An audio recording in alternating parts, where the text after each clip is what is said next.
మీ business ని develop చేసుకోవాలని అనుకుంటున్నారా? అయితే వెంటనే సంప్రదించవలసిన ఫోన్ నంబర్ 7729969299. అవుట్డేటెడ్ ఫ్యాషన్ నాన్న, ఇట్లానే ఉంటా నేను. డ్రెస్సింగ్ సెన్స్ చెప్పేది లేదు. గుడికెళ్ళు, సాటర్డేనే వెంకటేశ్వర స్వామి గుడికి వెళ్ళాలా? సాటర్డే పోవడానికే బతకం వాడికి. సండేనే ఇది చేయాలా? మండేనే శివుడికి వెళ్ళాలా? తెలీదు, పేరెంట్స్కే తెలీదు. వాళ్ళకి వాళ్ళ సిస్టమ్ ముందు కూర్చుంటేనే సరిపోతుంది. పిల్లలు ఎందుకండి కంటారు? పిల్లల్ని కంటే అదొక బాధ్యత. నేను ఒక విషయం చెప్పనండి.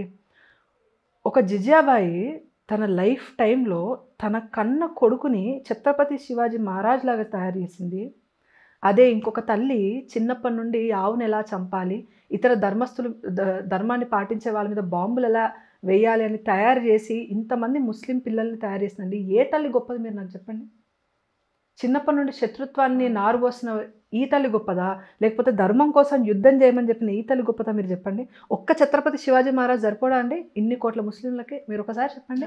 అలాంటి ఛత్రపతి శివాజీ మహారాజ్లు ఈ జనరేషన్లో ఎందుకు పుట్టుకు రావట్లేదని నా ప్రశ్న అండి.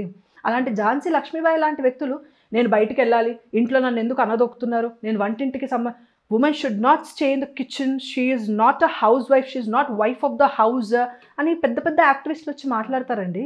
నేను బయటకు వెళ్ళాలి, గడప దాటితే నువ్వేం బీకావు?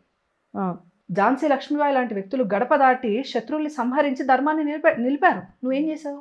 రాణి రుద్రమ్మ లాంటి వ్యక్తులు గడప దాటి యుద్ధం చేసి ధర్మాన్ని నిలబెట్టారు. నువ్వేం చేసావు? కనీసము నీ ఒంటి మీద ఉన్న గుడ్డను నువ్వు కాపాడుకోలేకపోతున్నావు. అది ఈ జనరేషన్ పరిస్థితి. నువ్వు బయటకు వెళ్తే క్షేమంగా ఇంటికి తిరిగి వస్తావు అన్న సిచ్యువేషన్ లేదు. అవును.